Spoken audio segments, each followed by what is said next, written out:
yeah, I just don't know, like, because I mean, I've taken the LSAT before, um, and I tried to improve, and I wasn't improving. But now that I'm like doing that review that you recommended, where you transform the stimulus into different types, I'm suddenly seeing like, okay, I'm rapidly, I can see I'm exponentially improving, quite literally.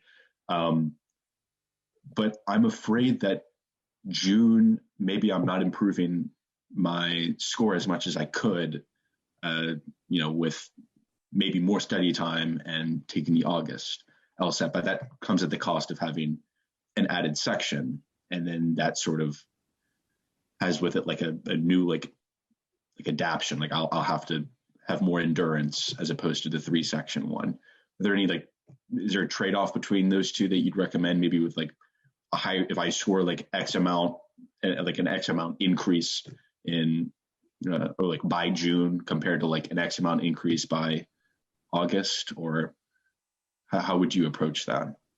That's a great question. It's a situation I think a lot of people are going to find themselves in as June gets closer and they consider going for August instead. So I'm glad you're thinking about it now, because it's a valid question, and you could take either one and still apply at the very beginning of the cycle.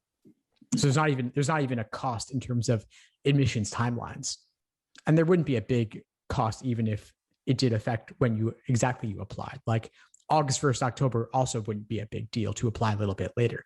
But you're right that this particular decision relates to that 4th section, the unscored, unknown, experimental. How much does it matter? Personally, I don't think it has to matter that much, although I can understand nobody wanting to do it naturally.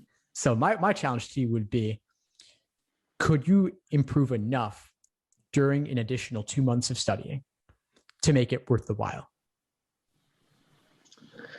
Yeah, that's the thing. And I feel like I really could.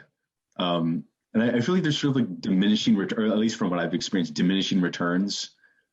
Like the more, I could be wrong on this. It was probably my approach, but when I first started studying, I saw a dramatic increase. And then as I studied more in the months that followed, my score started dropping. And I don't know if that was, I was exhausted from taking so many tests and things just weren't sticking, or it just had to do with like my acquaintance with the test. But like, I feel like nailing the fundamentals now, suddenly I'm going to have all these gaps closed for me. And that 3-section test will be, I hope, flawless, and not having to deal with the stamina for a 4-section one and adapting to that. So I'm not even taking a practice test. I mean, maybe you would recommend differently. But I feel like I've done enough practice tests that I don't need to do one until maybe like a few weeks out from the actual test. Would you say that that's good or bad? I would mix them in throughout. It sounds like what you experienced before may have been burnout. It sounds pretty likely to me, actually. If your scores are dropping as you study more, something's not working. So I can understand if you want to take a break from that, but I would want you mixing those in pretty frequently.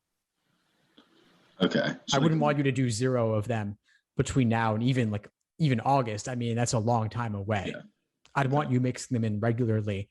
And if you decide to go for August, then I would suggest, of course, taking them in that format too, 4-section. Thanks for tuning into the show. Please subscribe if you haven't done so already to be notified of new episodes as I release them. And feel free to reach out if you need anything at all as you move forward with your prep. I'm happy to help however I can. In the meantime, I'll wish you all the best and take care.